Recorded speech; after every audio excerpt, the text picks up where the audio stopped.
This was an epic chess match between the man, the myth, the legend, Bobby Fischer, the underdog teenager from the United States, versus Mikhail Tal, the world chess champion from 1960 to 1961 when this match took place.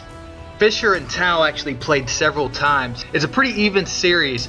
If you'd like to see more of the matches between Tal and Fischer, go ahead and click the like button or put it in the comments below. And let's go ahead and dive right in.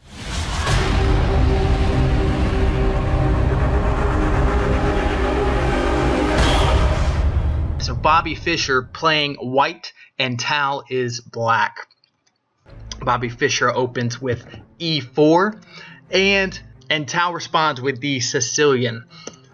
Knight f3, knight c6, d4, pawn takes, knight takes, pawn to e6, knight to c3.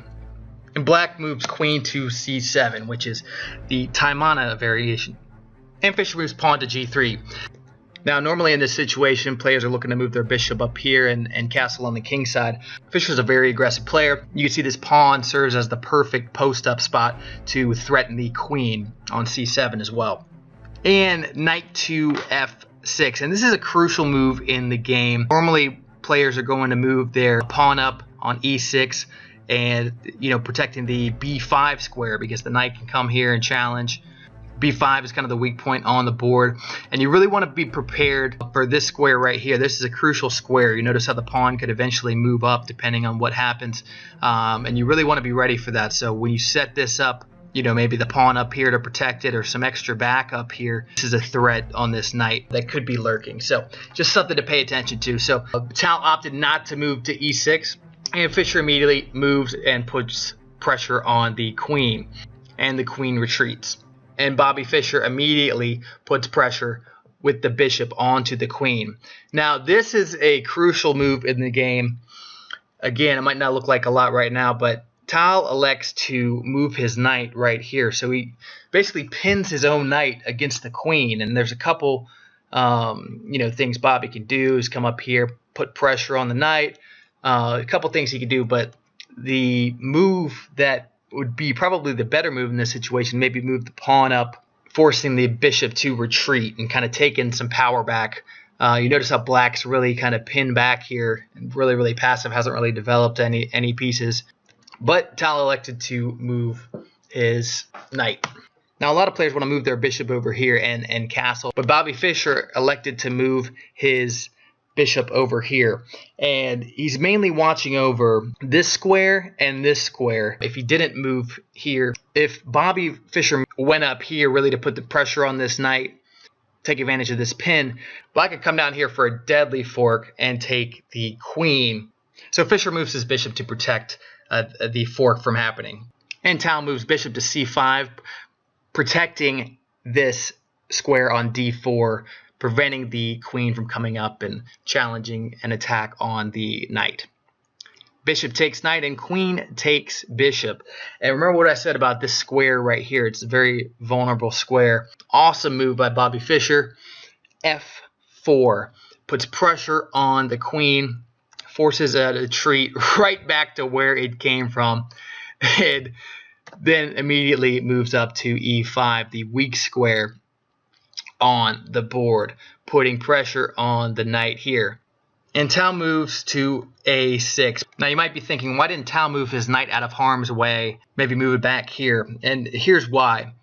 Fischer could immediately come to e4, and then if he moves it one move too late, puts the king in check, puts him in a terrible situation. So this was the best possible move at this point, a6, and Fischer just goes ahead and takes the knight. Tal takes Fischer's knight, and Fischer is already on the 7th rank. We're only 22 moves in, and he is knocking at the door and putting pressure on the rook. Tal moves over, and Fischer moves his knight to e4. His primary option, looking to move to f6 and fork the king and take the rook. And then he actually has a backup option here, which he's also attacking the bishop at the same time. And Tal retreats back to e7, preventing the fork and protecting himself. Now, when Fischer moves to d4, watching over the pawn on g7 and also watching over something else that you'll see in a moment. Now, if you look at the board right now, Tal is just getting owned right now in every way, shape, and form. He has nothing going on, no attacks. And then Tal finally gets out and about, does a little attacking here on the queen. Fischer comes down and forks the king, and black is pretty much forced to take. Otherwise, Fischer could come down here and put him in check, take the rook. It's ugly. Tal's pretty much has to take right here. And then Bobby moves his queen down out of harm's way and actually gets his knight out of harm's way as well from that attack from black. And he's still watching over the pawn here. And you can see maybe he's eyeing this move down, or that's an option as well, going in for the kill. And Tal moves his queen to c7, looking to attack the c2 pawn. And Fischer just goes ahead and castles, wants that straight file and his rook free to move and attack. And he doesn't even care about this, rook coming down here, which is exactly what Tal does on the next move.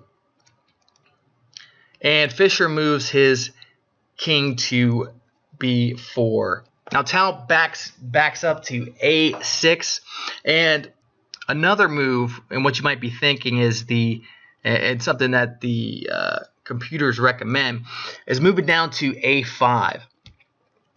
And there's a couple options Bobby could respond with. He could move his pawn up 1. It actually recommends to go up 2, and for really putting pressure on the queen to move again. And then he could come down here, but he'd really be kind of stuck down here. The queen would be putting pressure on the bishop. This bishop could come right here, put pressure on the queen. So there's a lot of bad news. It's not really that great of a move. And he's not really in that great of a situation anyway. So Tal moves his rook back to a6, and Fischer immediately attacks the pawn at b5. Rook threatens the bishop, and Fischer retreats, looking to eye down that pawn on h7. Tal moves his pawn up, and he's got a straight shot at the queen here on f6. Now, I want you to look at this and figure out what move you would play next if you were Bobby Fischer. Bobby Fischer makes an absolutely amazing move. Do you see it? Feel free to pause the video for a second to decide what move you'd make next if you were Bobby Fischer on white. Are you ready? You got the move? What did you pick? Let me know. Bobby Fischer moves pawn to e5. And bam! Queen sacrifice. Unbelievable move by Bobby Fischer. Brilliant. And you'll see why here in a second. And Fischer takes rook on f6. Queen up to c5. And Fischer moves down to h7, putting pressure on the rook. And this rook is screwed. He has nowhere to go. The pawn's watching over the f and the h8. And the bishop's attacking the rook. The rook is screwed. Bobby Fischer is knocking on the door for another queen. Tal moves over, and then Bobby Fischer immediately takes the rook. Queen takes pawn, and then Bobby Fischer puts pressure on the queen. Queen takes pawn, and then puts the king in check immediately. Moves back here, e6. h8, putting pressure on the bishop, and Bobby just says, hey, I'm going to take your pawn. I'm taking all your pieces. d7 with the bishop. Fischer puts pressure on the bishop on d7. h2. Fischer takes the bishop, and then check, check, check, check, check. And the only thing Bobby Fischer really has to watch out for is the perpetual checks. Tal moved down here, you could put the king in check. You could keep moving down here and check, and kind of just keep checking the king over and over. So that's really the thing he's got to watch out for in this situation. So Fischer moves back to retreat to prevent that check from the queen. Tal looks after his last piece, the only other pawn on the board, and he's also eyeing down this rook right here, maybe looking to steal one if Fischer makes a mistake. He's only a teenager at the time, so maybe hoping he makes a mistake. Fischer blocks with the pawn, and And Tal elects not to take it and move down here. You may be thinking, hey, why not take the pawn? If he takes the pawn, Fischer could easily just move over here to h8, really eyeing down this square here. You could try to defend it by kind of watching over this square. Fischer moves his rook down here for checkmate, but actually it's unstoppable. Fischer could just easily move down there. Queen has to take, and then Fischer could easily just put the king in check and take the queen. Game over. So that's why Tal didn't take the pawn. So he's watching over that h-file, so the rook can't go down there. Puts the king in check. Fischer just takes his last pawn and watches over his other pawn. Pressure on rook. Moves away. Pressure on rook again. Fischer moves down to have his rooks watch over one another. Blocks in the queen from going anywhere or doing anything. And it's here when Tal throws in the towel and resigns. An absolutely fantastic game played by Bobby Fischer. There's some other great games. Tal won some, Fischer won some.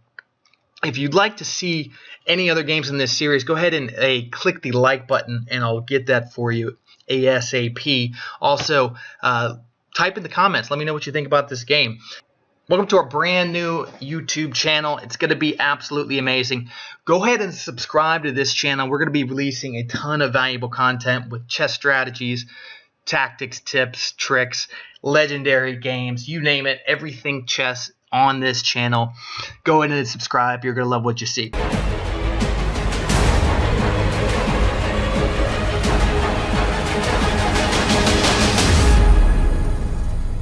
And we put the king in check with pawn to f2. Now if the king takes the pawn, we take the queen, and the game's pretty much over.